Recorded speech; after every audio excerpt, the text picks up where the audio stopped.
Do you want to take your octave solos to the next level? Let's do this.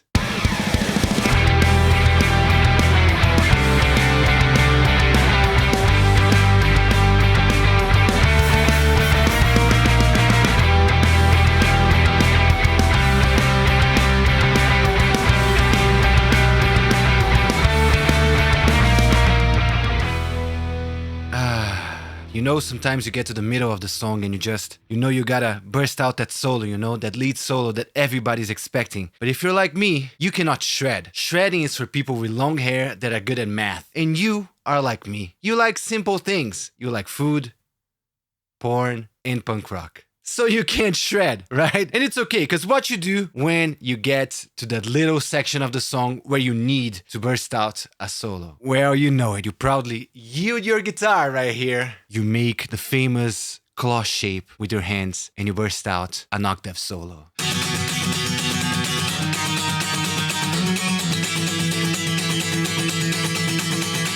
And there's absolutely no shame in doing an octave solo, live or in a record, it doesn't matter, but I was recording a little demo the other day and I was doing my octave solo and I was like, is there something that I can do to spice this up? And I had a simple idea that will help all of us to spice up our octave solos from time to time if it serves the song. So if you want to know more about this, please subscribe to the channel, please press like, and please help me grow this thing this year. It's halfway across the year and my channel is so close to getting to 5,000 subscribers. I need those 5,000 before the end of this year. So come on, subscribe to the channel. It's gonna be cool, I promise. Anyways, I needed to spice up my octave solo a little bit. So this is what I did. This is my original octave solo right here.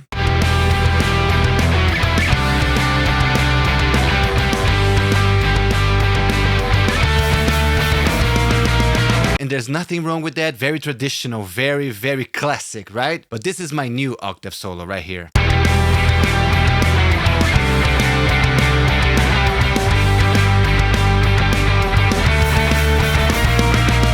Sounds a little bit different, right? And that's all I'm trying to do in an age where everybody's trying to sound the same. People like Magic Mike.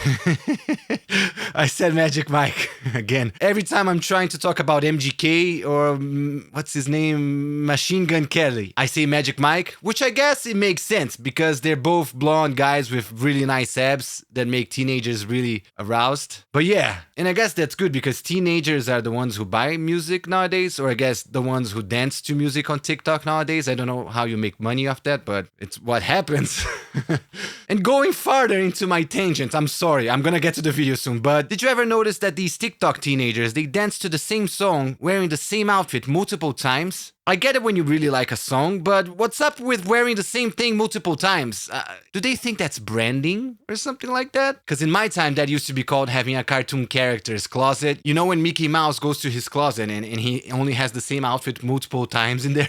That's a cartoon closet, and I guess that's what TikTok kids have nowadays. But anyways, that was a long tangent, I'm sorry. Go to the video. So I wanted not to sound like every octave solo out there, but I still wanted it to sound like an octave solo. So what did I do?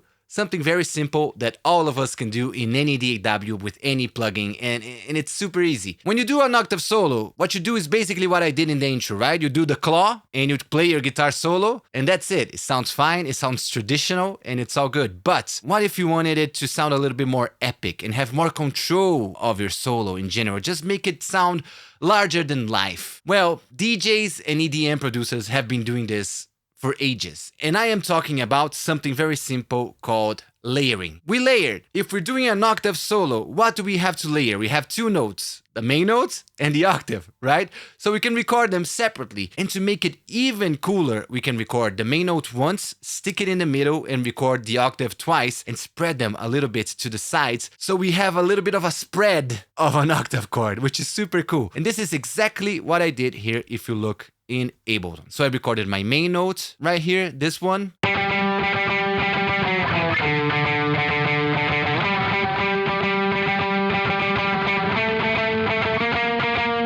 As you can hear, I'm only playing one note, one little finger, nothing more than that, so super easy. And then I recorded the octave twice and I penned them 25 to the left and 25 to the right, and that's how that sounds.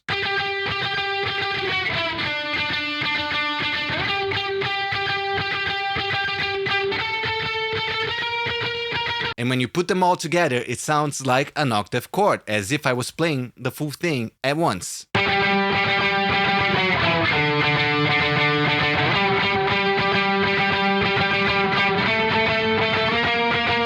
But why would you want to do that? Well, first of all, it creates a larger than life sound because you can pan them and you can stack them and make them sound bigger than they would be if you were just only playing in one guitar with all your fingers at the same time. It just sounds bigger. Layering things in a DAW sounds bigger. And it's super cool. Another good purpose for it is that now you have control over your main notes and your octaves. So you can choose actually what will be louder. So if you want your main note to be louder, you can just turn that one up.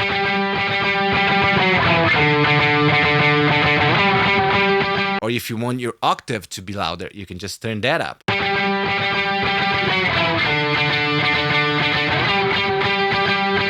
And you can play around with them, listening to the mix, and you have the perfect balance of tonic to octave, the perfect balance, which is gonna sound great for every solo. Another good thing that you can do is you can treat them separately. So you see here, my tonic notes, they are low passed and high passed at the same time because I don't want them to interfere with the bass and I don't want them to interfere with the higher octaves up here. So they're literally just doing what they need to do. So keeping them super clear and super separate in the mix, super in their place, you know? So that's all that I got in my tonic. And in my octaves here, I had a little bit of fun. I did a lot of EQing as well. I pushed these highs because I thought these were the highs that complemented the tonic the best. So I boosted those highs and then I did a little bit of crazy curves here just to make them really glued together, you know, to still sound as one guitar, but still sound clear and separate at the same time. It's a weird balance. So that's why the curves are kind of crazy. But I also put a little bit of chorus and reverb on them just to give them a little bit more width and a little bit more movement. And the reverb is just to put them in a different depth from the main notes, which is also super cool. You have a dry tonic and a wet octave, and they all kind of sound like they're in the same chord. Super cool. Sometimes playing your chords note by note, it's a super cool trick. And doing that with octaves in punk rock works super well. A lot of rock bands did this in the past, and I always liked that trick. You know, every time I heard it in an album, I always was like, I gotta try that more because I like this trick. So let's just listen to this without the chorus and the reverb.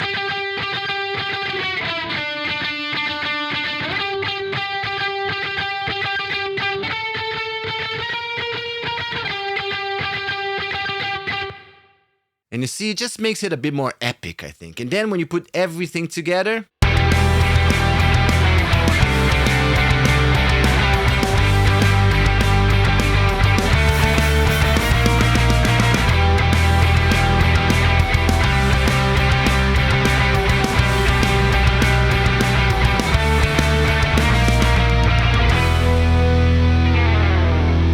let's listen to the old one.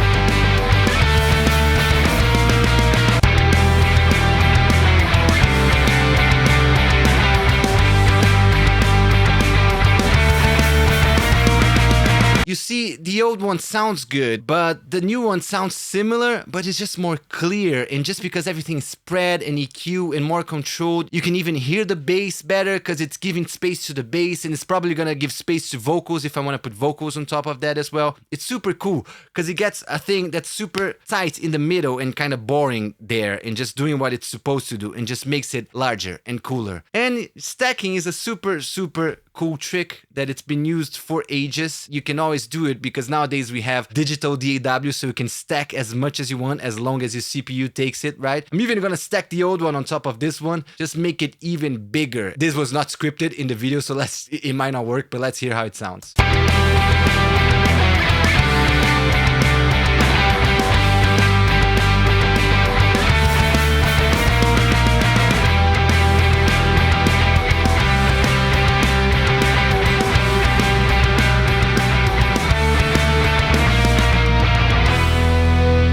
That makes it sound even thicker than before. That's amazing. I was not expecting that. Kind of weird, but I kind of like it. What did you think? Let me know in the comments below. And please, if you like this video, don't forget to press all the buttons around me that help me in this world. And I see you all next time. Thank you and bye.